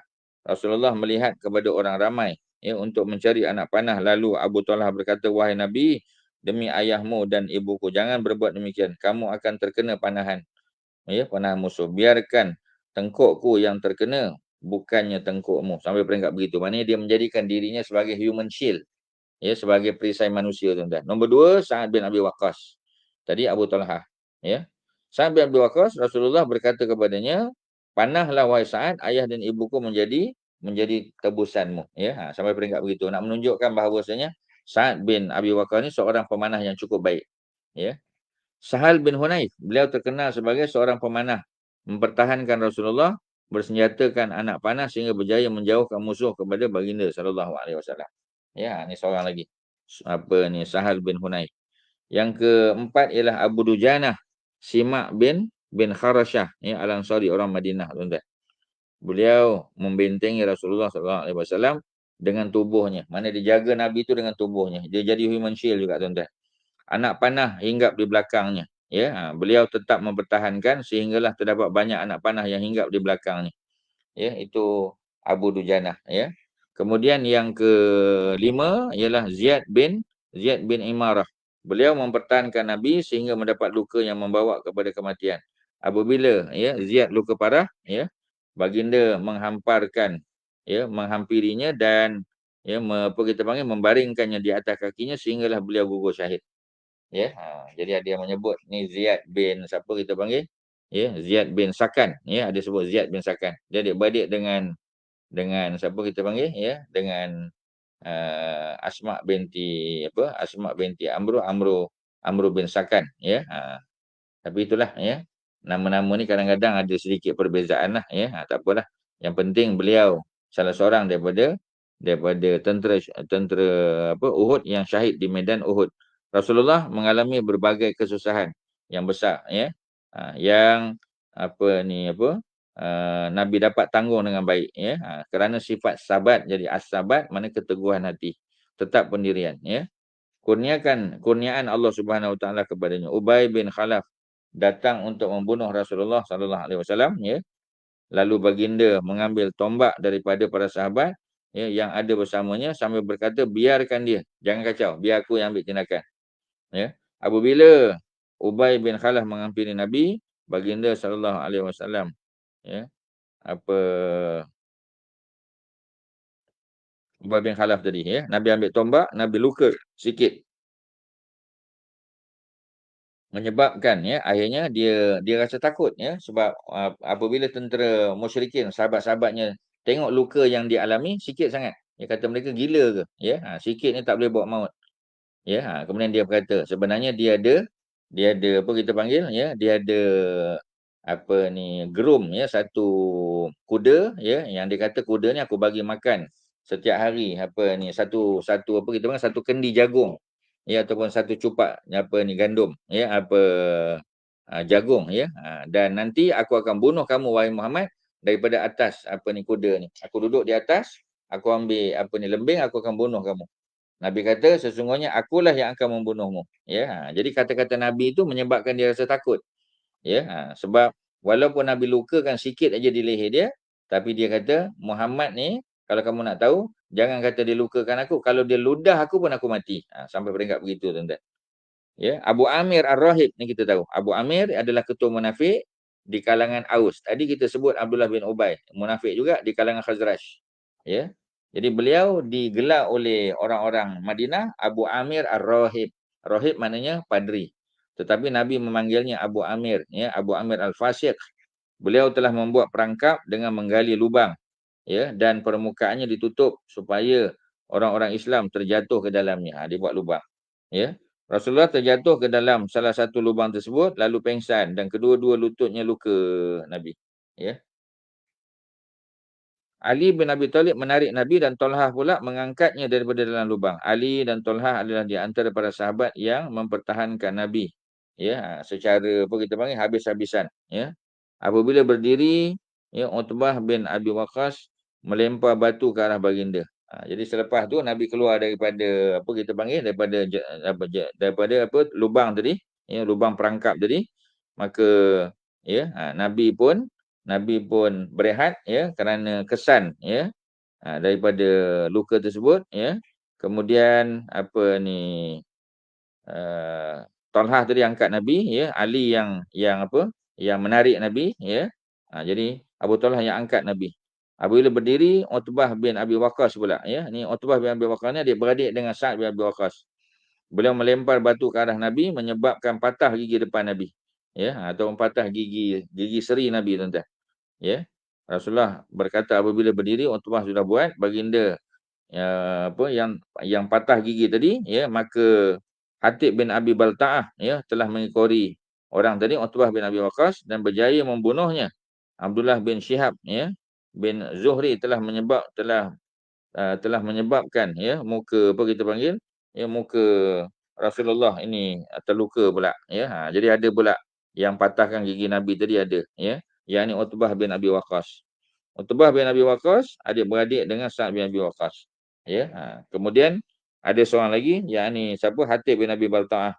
Dia ekori orang tu dan dibunuhnya. Ya, Utbah bin Abi Waqqas. Kemudian kita ada Abdullah bin Syihab Az-Zuhri. Ya, telah menyebabkan muka Rasulullah luka. Kedua-dua gigi Rasulullah juga, pipi Rasulullah juga, ya, luka disebabkan oleh dua dawai topi besi. Nabi pakai topi besi dalam peperangan. Ya, sebab tu naik motor jangan pakai serban saja. Ya, nak pakai serban boleh, ya. Tapi naik motor tu kena pakai topi keledah. Ya, sebab apa? Sebab ini keselamatan jalan raya, tuan-tuan. Jadi kedua-dua pipi Nabi juga luka disebabkan dua dawai topi besi menyusuk masuk. Ya, menusuk masuk ke pipi, hasil, ya, tetakan Ibnu Quma'ah ataupun Ibnu Qami'ah tadi. Semoga Allah memurkainya. Abu Talhah, Abu Ubaidah datang mencabut kedua-dua besi tersebut. Abu Ubaidah Al-Jarrah, ya, surga salah seorang daripada dijamin syurga. Ketika usaha, ya, ketika usaha mencabut dilakukan, dua batang gigi depan, ya, gigi depan Abu Ubaidah Al-Jarrah, ya, tercabut, tuan-tuan. Ketika itu Rasulullah bersabda, bagaimana kau yang melukai muka Nabi mereka, bolehkah mereka berjaya? Ya, tapi Allah tegur Nabi. Nabi keluarkan statement yang tak sepatutnya dikeluarkan oleh Nabi. Ya, maka Allah kata, auzubillahi minasyaitonir rajim, surah Ali Imran ayat 128. Ya, laisa laka minal amri syai'un. Ya, tidak wajar, ya, ataupun tidak berhak sedikit pun, ya, untuk apa kita panggil, ya, dalam urusan mereka itu. Mana Nabi tak boleh campur tangan dalam urusan mereka. Ya, kerana urusan mereka tertentu oleh Allah Subhanahu Wa Taala. Ya. Jadi laisa laka minal amri syai'un au yatuba alaihim au yu'adzibahum fa innahum zalimun. Ya. Jadi sambung ayat tu ialah dia menerima taubat mereka, ya. Allah menerima taubat. Ya, au yatuba alaihim, Allah boleh menerima taubat mereka, au yu'adzibahum, Allah boleh azab mereka. Ya, fa innahum zalimun, sungguhnya mereka adalah orang-orang yang zalim. Dalam Ali Imran ayat 128. Ya. Orang pertama yang mengetahui Rasulullah masih hidup selepas musibah besar, ya, sebab Ibnu Qumah kata aku dah bunuh. Ya, Ibnu Qumah kata aku dah bunuh, ya. Muhammad dah mati, sedangkan yang mati, yang syahid itu ialah Mus'ab bin Umair yang wajahnya seirah Nabi. Ya, kita dah sebut dah. Kemudian apa lagi, ya? Jadi Ka'ab bin Malik yang pertama, ya. Jadi beliau apa ni, apa kita panggil, ya, beliau mengetahui Nabi masih hidup, ya. Dan beliau tahu, ya, musibah yang dirasai oleh para sahabat, ya, setelah mengetahui Nabi telah wafat. Ya, beliau adalah Ka'ab bin Malik Al-Ansari. Beliau adalah nanti yang diboikot kerana tak terlibat dalam perang Tabuk.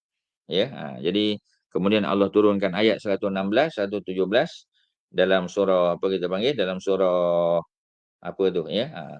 Ayat yang dalam surah Taubah, ya, cerita tentang bagaimana, ya, mereka ni Ka'ab bin Malik dengan dua orang kawannya telah dibebaskan.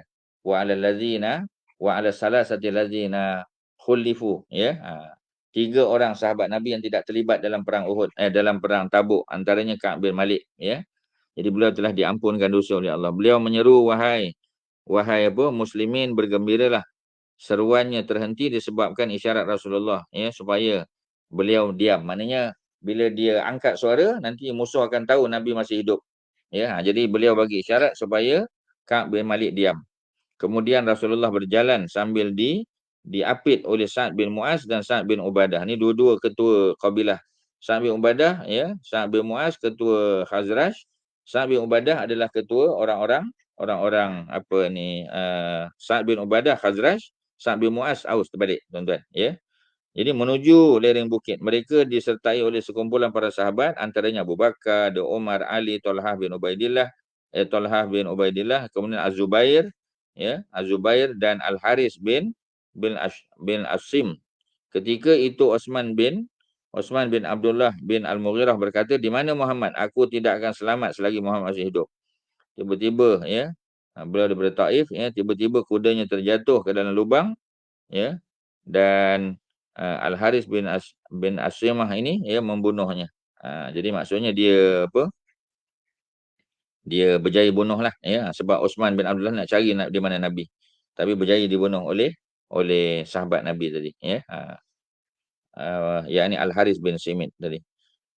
Bisim, ya. Apabila Rasulullah sampai di lereng bukit, Fatimah datang, ya, membersihkan darah luka Nabi. Nabi terluka, ya, dan Ali yang menuangkan air. Kemudian Fatimah mengambil sepotong tikar, ya, ada tikar.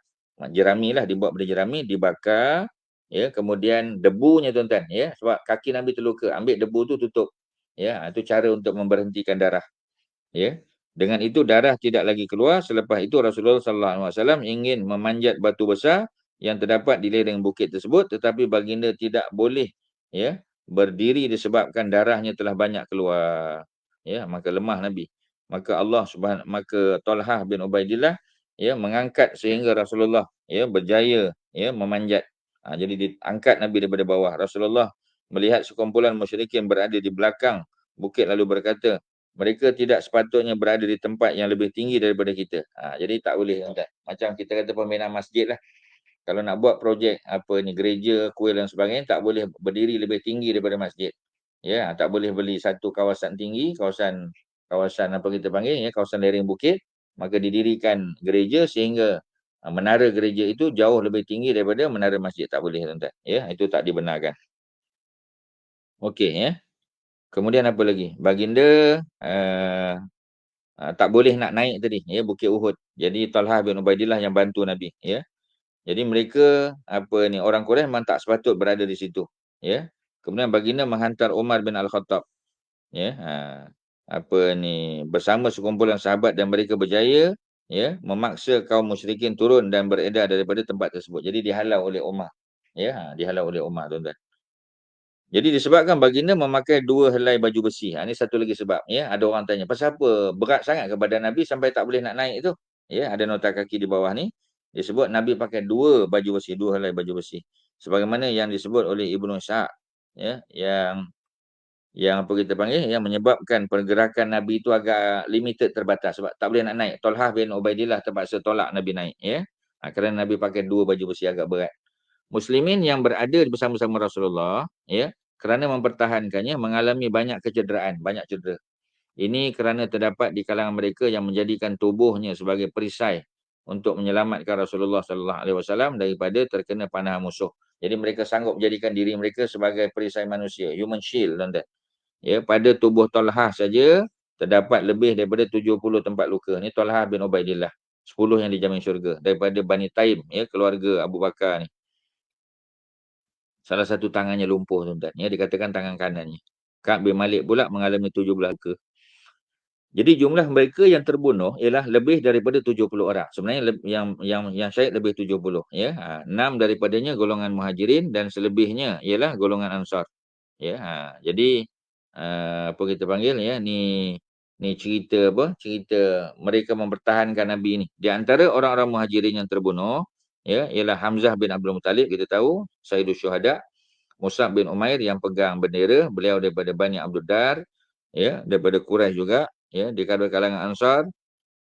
Hanzalah bin Abi Amir. Tadi Abi Amir bapa dia, ketua munafik di kalangan Aus. Yang ini anaknya, ya. Yang ini Hanzalah, ya, yang dimandikan jenazahnya oleh para malaikat. Nabi sebut ghasil al-malaikah. Ditemui jenazahnya di tempat tinggi di Bukit Uhud, ya. Kemudian Amru bin Jamuh, ya, anaknya Khalid bin Amru, saudara isterinya yakni bapa Jabir bin Abdullah, ya. Isteri Amru yakni Hindun, ya, Hindun bin Haram datang dan meletakkan suami, anak dan saudaranya di atas unta untuk dikebumikan di Madinah. Dia nak bawa balik, ya. Jadi isteri Amru, ya, yakni Hindun bin Haram datang bawa, ya, suami dia Amru, ya. Bawa juga apa kita panggil anak dan saudaranya di atas unta untuk dikebumikan di Baqi'. Tetapi Rasulullah sallallahu alaihi wasallam melarangnya daripada mengebumikan mereka, ya, di luar daripada kawasan Uhud, sebab Uhud dianggap luar daripada Madinah. Jaraknya lebih kurang kita sebut tadi 5 kilometer, ya. Jadi jenazah mereka dikembalikan dan dikebumikan di Bukit Uhud. Sa'ad bin Ar-Rabi' ni orang kaya Madinah juga. Beliau dipersaudarakan, ya, semasa hijrah dulu dengan Abdurrahman bin Auf. Beliau adalah saudara, ya, saudara yang dipersaudarakan oleh Nabi, ya, dengan Abdurrahman bin Auf, ya. Beliau terbunuh dalam peperangan ini. Rasulullah menghantar sahabatnya untuk mendapatkan berita mengenainya. Beliau didapati berada bersama-sama mereka yang terbunuh dan dalam keadaan nazak. Dikatakan kepadanya, Rasulullah bertanya keadaan kamu, ya. Maka beliau menjawab, beritahu kepada kaumku bahawa Sa'ad bin Ar-Rabi' berpesan kepada kamu semua, berpeganglah dengan janji Allah, berpeganglah dengan janji Allah dan janji kamu kepada Rasulullah sallallahu alaihi wasallam pada malam Bai'ah Al-Aqabah. Mereka sama-sama berbai'ah dengan Nabi, ya, pada malam Bai'atul Aqabah. Demi Allah, ya, kamu tidak mempunyai sebarang alasan di hadapan Allah Subhanahu Wa Taala. Jadi kamu telah berjanji setia dan kamu jangan tarik balik, ya. Anas bin Nadar ni menarik, tuan-tuan, ya. Beliau adalah adik-beradik dengan Malik bin Nadar. Malik bin Nadar bapa Anas bin Malik, ya. Maknanya Anas bin Nadar adalah bapa saudara kepada Anas bin Malik. Beliau juga terbunuh ketika mendengar berita kematiannya, ya. Rasulullah berkata, ya kaumku, ya qaumi, apa lagi yang kamu boleh lakukan sekiranya, ya, kamu hidup selepas kewafatan Rasulullah sallallahu alaihi wasallam? Matilah, ya, matilah di atas apa, tuan-tuan? Matilah di atas perjuangan yang menyebabkan Rasulullah sallallahu alaihi wasallam wafat. Beliau terus menerus berperang sehingga terbunuh sebagai syahid. Jadi sebab di kalangan umat Islam ada yang bila dengar Nabi telah wafat, maka mereka menarik diri, ya, sedangkan tak sepatutnya mereka buat begitu, tuan-tuan, ya. Ada nota kaki di bawah dalam sirah Ibnu Hisham, ya, sirah Ibnu Hisham disebut bahawa orang-orang Muhajirin yang terbunuh ialah 4 orang. Hamzah, ya, Abdullah bin Jahash, Mus'ab bin Umair dan Syammas bin Osman. Al-Hafiz Ibnu Hajar menyebut, ya, dengan surah Al-Halabiyah, ya, kemungkinan yang beliau, ya, yang kelima tu ialah Sa'ad, hamba yang dibebaskan, ya, oleh Hatib bin Abi Balta'ah, dan keenam ialah Saqif bin Amru, ya, sedangkan sedang apa sekutu Bani Abdul Syam. Ini dalam sirah Ibnu Syam ni ada sedikit sebanyak perbezaan pendapat lah tentang yang terbunuh tu, tuan-tuan, ya. Okey, kita sambung sikit lagi, tuan-tuan. Kalau ada soalan silakan. Ya, setakat ni nampaknya tak ada, ya. Masih belum ada soalan, ya. Belum ada lagi, ya. Kalau ada silakan, ya. Quraisy telah mengelar tentera muslimin yang mati di medan Uhud. Mereka kelar-kelar tubuhnya. Hindun isteri Abu Sufyan telah membelah perut Hamzah, ya. Ini cerita yang masyhur tetapi kata saya dalam Sahih Bukhari tidak sahih, ya, dan mengambil hatinya untuk dimamah kemudian dimuntahkan. Tindakan yang hampir sama juga dilakukan oleh orang-orang Quraisy yang lain terhadap muslimin, ya, yang gugur syahid. Jadi siapa kita panggil, Hindun binti Utbah ni memang dendam, ya, dengan Hamzah, ya, sebab Hamzah yang telah membunuh bapa dia Utbah bin Rabi'ah dalam perang Badar. Ya, begitu juga, ya, apa ni, Sayyidina Ali juga telah apa kita panggil, ya, telah membunuh adiknya yakni Al-Walid bin Utbah. Jadi memang keluarga Nabi sangat dibenci oleh Hindun. Tapi ini cerita Hindun dulu, tuan-tuan, ya. Hindun ni masuk Islam akhirnya bersama Abu Sufyan, suami dia Abu Sufyan bin Harbin, bersama dengan Muawiyah bin Abi Sufyan, bersama dengan Yazid, ya. Jadi mereka masuk Islam akhirnya pada peristiwa pembukaan kota Mekah, ya. Tetapi pada masa ini mereka masih jahiliah. Jadi oleh kerana Nabi berkahwin dengan anak Abu Sufyan, ya, yakni Ramlah binti Abu Sufyan. Manakala Hindun, ya, beliau adalah isteri kepada Abu Sufyan. Walaupun beliau bukan mak kepada Ramlah, tapi beliau adalah mak tiri Ramlah, ya. Jadi maknanya beliau juga di kalangan Ahlul Bait Ya, jadi kita jangan komen panjang lah tuan-tuan. Ya, Ahlul Bait ni kesalahan terutamanya zaman jahiliah. Masuk Islam, Al-Islam yajubu ma qablahu. Islam menghapuskan dosa-dosa yang telah terdahulu. Habislah tuan-tuan, walaupun dosa membunuh. Tak ada isu lah, ya. Jadi oleh kerana itu kita lebih baik kita tidak menyebut perkara-perkara buruk yang berkaitan dengan keluarga Nabi. Sudah, cukup di situ saja. Ya. Jadi Abu Sufyan mendaki bukit berteriak ya dengan sekuat-kuatnya, sesungguhnya peperangan silih berganti. Hari ini adalah balasan kepada hari di medan Badar. Ya, dia masih lagi ungkit Badar tu. Kita akan berjumpa lagi pada tahun hadapan di Badar. Kemudian dia berkata, kamu akan didapati di kalangan tentera kamu yang terbunuh. Mereka yang dikelar tindakan tersebut bukanlah arahanku dan aku tidak menyukainya. Jadi dia buat statement. Dia kata bukan aku yang suruh. Selepas itu musyrikin pulang ke Mekah dan meninggalkan Madinah. Ini adalah di antara bukti yang menunjukkan tentera muslimin telah apa kita panggil mengalami kekalahan dalam peperangan pada hari tersebut sebab jumlah yang terkorban orang Islam lebih ramai 70 di kalangan musyrikin 20 orang lebih saja, tak sampai 30. Jadi dari segi casualty tu yang terbunuh memanglah, tetapi dari segi kalah orang Islam kerana terbunuh ketua orang Islam tak betul. Nabi masih selamat, Abu Bakar, Umar masih selamat. Begitu juga harta ghanimah di kalangan orang Islam tidak dapat dirampas oleh orang kafir. Yang ketiga, bandar Madinah masih lagi didiami oleh orang Islam, tidak dikuasai oleh oleh musuh orang-orang Quraisy, tuan-tuan. Jadi apa tanda kemenangan selain daripada itu? Tak ada. Hanya orang Islam mengalami 70 syahid. Itu lebih ramai daripada yang terbunuh di kalangan siapa, tuan-tuan? Di kalangan Quraisy. Quraisy ada 20 orang lebih saja. Okey cuma kita ambil maklum tadi Abu Sufyan dia bagi tahu di kalangan tentera Islam tu ada yang dikelar, ada yang dipotong telinga, potong hidung dijadikan sebagai perhiasan pula. Itu bukan atas arahan aku, sebab dia tahu perkara ni menyebabkan orang Islam boleh menjadi marah. Jadi selepas itu musyrikin pulang ke Mekah meninggalkan Madinah. Antaranya ada yang menunjukkan tentera muslimin tidak mengalami kekalahan dalam peperangan pada hari tersebut. Sekiranya tentera muslimin kalah, sudah tentu tentera musyrikin mengejar mereka dan menyerang Madinah. Sudah tentu tak kalah Kemudian Rasulullah SAW memeriksa tentera muslimin yang terbunuh. Baginda amat bersedih di atas kematian bapa saudaranya Hamzah terutamanya Semua para syuhada dikebumikan di Uhud. Semua dikebumikan di Uhud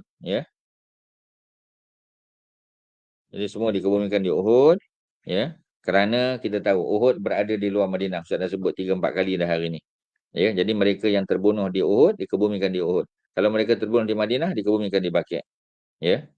Semua para syuhada dikebumikan dengan pakaian mereka. Dalam satu lubang lahat ada 2 atau 3 orang dikebumikan kerana muslimin berada dalam keletihan jadi mereka letih sangat. Tapi jenazah tidak boleh dibiarkan begitu saja. Jadi kalau orang tanya kita apa sebab antaranya? Antaranya ialah kerana keletihan yang teramat sangat. Jadi kaum muslimin berada dalam keadaan keletihan dan mereka merasakan terlalu membebankan jika digali satu liang lahat untuk setiap orang yang terbunuh. By right kita kata satu liang lahat satu orang lah. Tapi ada satu liang lahat 2 orang 3 orang masuk.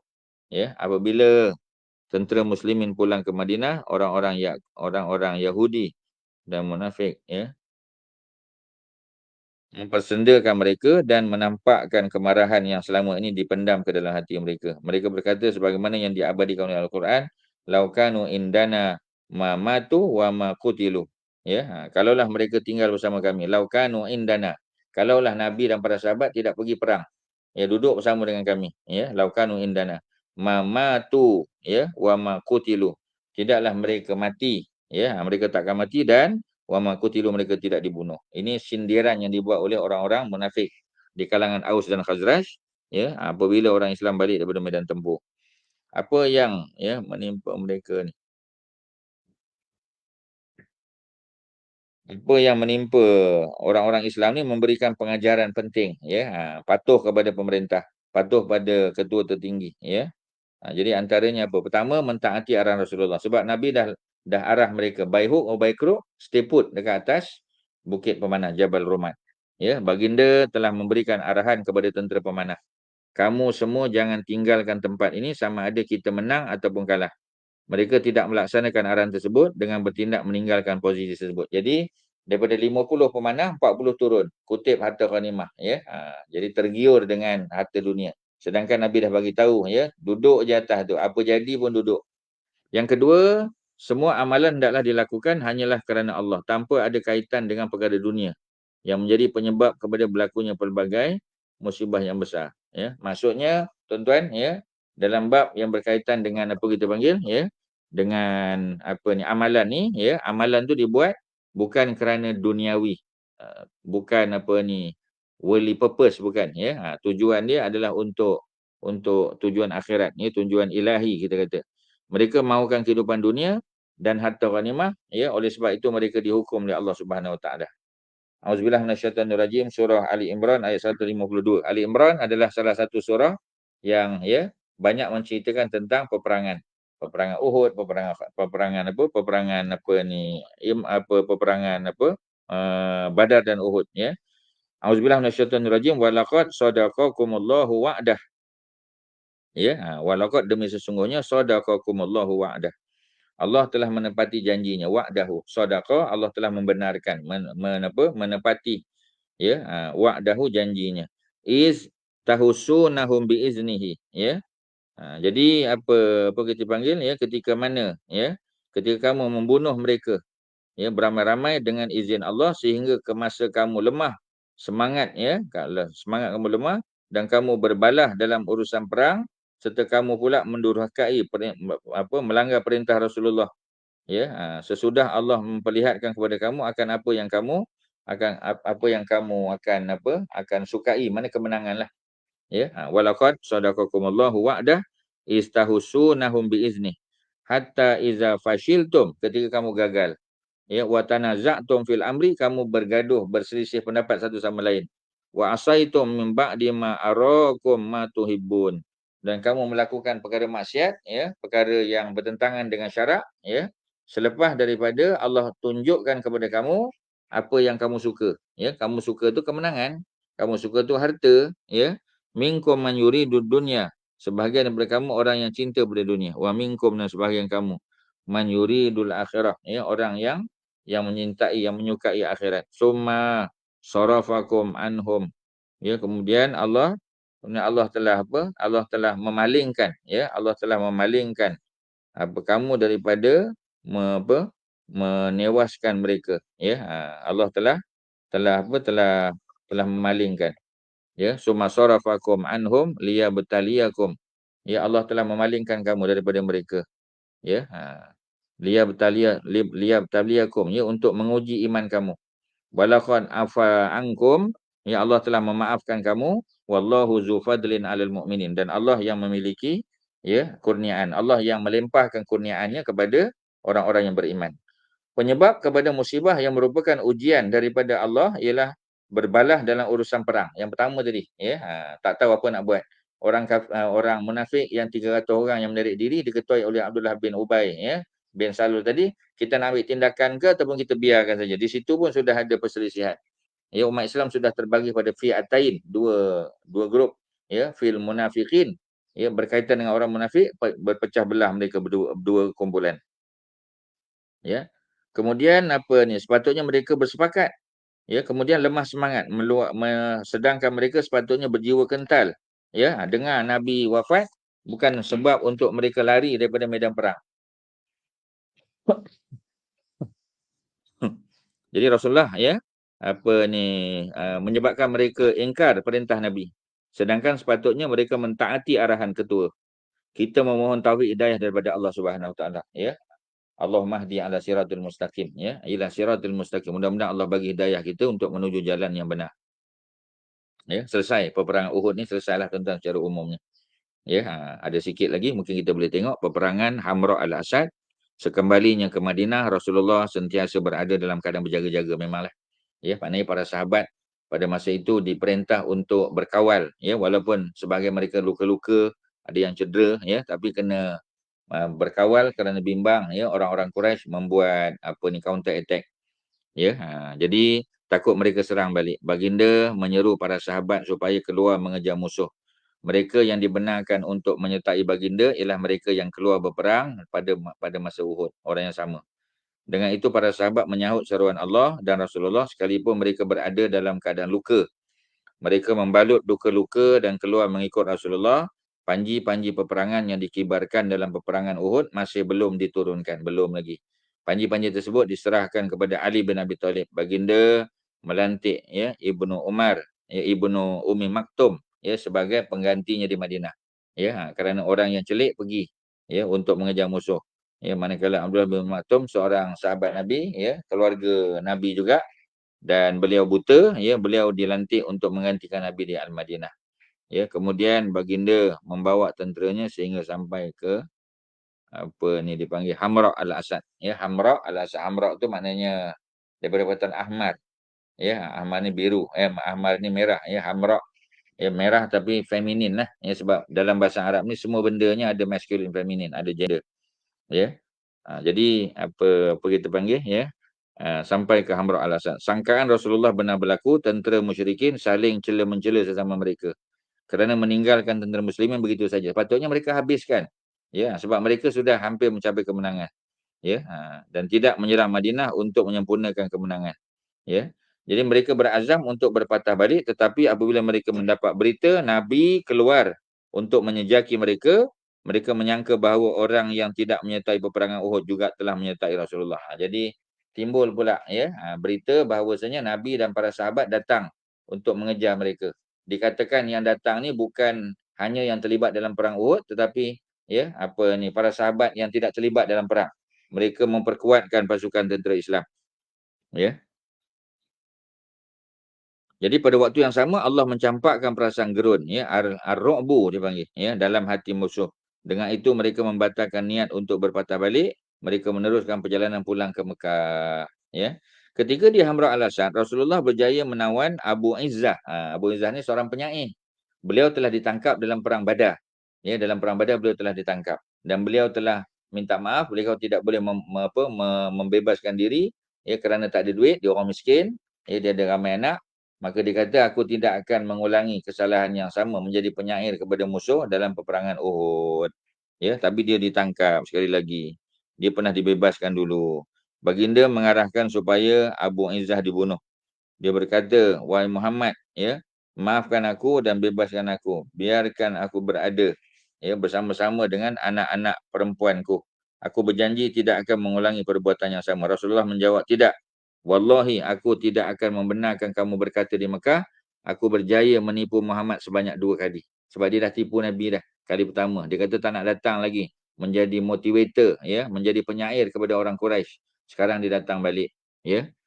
Beliaulah yang telah memotivasikan, ya, mengobarkan semangat ya, orang-orang apa ni kafir Quraisy, ya, untuk menyerang Nabi. Jadi Nabi tak mau dia buat sekali lagi. Ya, sebab itu Nabi sebut seseorang mukmin tidak akan disengat daripada dua lubang ya yang sama. Ya, penggallah lehernya wahai Az-Zubair, maka Az-Zubair memenggal lehernya. Jadi ini dalam hadis yang sahih Nabi sebut la yuldawul mukmin. Seseorang mukmin itu tidak akan disengat min juhrin wahidin, daripada lubang yang sama marrataini 2 kali, tuan-tuan. Tindakan ini merupakan pengajaran daripada Rasulullah sallallahu alaihi wasallam. Oleh itu sesiapa yang tidak berhati-hati terhadap perkara yang pernah ya menimpanya adalah bahagian ya adalah bukan orang yang berakal. Jadi itu ceritanya. Oleh itu siapa yang tidak berhati-hati terhadap perkara yang pernah menimpanya, dia pernah jatuh dalam satu lubang, ya, jangan pergi jalan yang sama, masuk lagi. Mana kalau dia jatuh lagi, ini merupakan tanda bagi orang yang tidak berakal, tak boleh nak mikir, tuan-tuan. Ketegasan sesuatu kepastian demi menegakkan kekuatan sesebuah kerajaan. Jadi tegas ya dalam sesuatu, memastikan sesuatu perkara itu untuk menegakkan kekuatan ya muslimin. Jadi alhamdulillah tuan-tuan, kita berada di akhir perbincangan kita ya. Belum ada soalan nampaknya.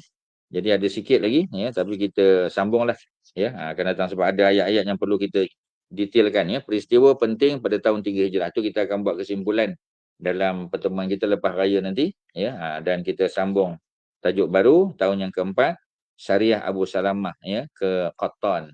Ya, sekadar tu. Terima kasih kepada pihak penganjur, pihak PMP, mudah-mudahan ada manfaat ya. Mudah-mudahan kita diberkati dalam bulan Ramadan. Allahumma barik lana fi syahri Ramadan wa ballighna lailatul qadri. Ya Allah, ya, berilah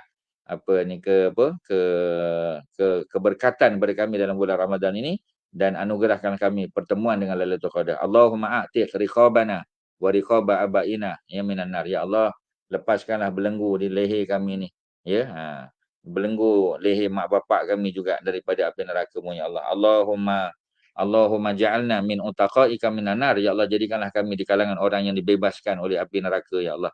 Ya, pada waktu setiap kali waktu berbuka puasa, seperti mana ya dalam hadis yang sahih riwayat Imam Ahmad ya daripada Abu Umamah Al-Bahili, ya, Nabi sebut innalillah, sesungguhnya bagi Allah itu, ya, inda kulli fitrin, ya, pada setiap kali berbuka puasa, in utaqa, ada orang yang dibebaskan. Jadi maknanya sebelum berbuka puasa tu doa, tuan-tuan, ambil peluang berdoa. Mudah-mudahan ya ketika berbuka puasa kita antara orang yang diampun dosa oleh Allah, dibebaskan daripada azab api neraka. Begitu juga ibadah di sebelah malam, ya, seperti mana Nabi sebut juga innalillahi mutaqa minan nar wa zalika kullu yaumin, ya. Yang dibebaskan daripada api neraka sebelah malam, amin ya rab, mudah-mudahan kita jadi adalah orang-orang yang apa kita panggil, orang-orang yang terbebas daripada api neraka. Dan peristiwa ini wazalika, ya, kullu lailatin, setiap malam ada orang yang diampun dosa, setiap siang pun ada juga, terutamanya ketika nak berbuka puasa. Mudah-mudahan kita sudah termasuk dalam golongan mereka. Kalau tidak pun, mudah-mudahan Allah akan masukkan kita dalam 5 atau 6 hari yang berbaki ni, tuan-tuan, ya. Wassallallahu ala sayyidina Muhammadin wa ala alihi wa sahbihi wasallam. Alhamdulillahirabbil alamin. Assalamualaikum warahmatullahi wabarakatuh.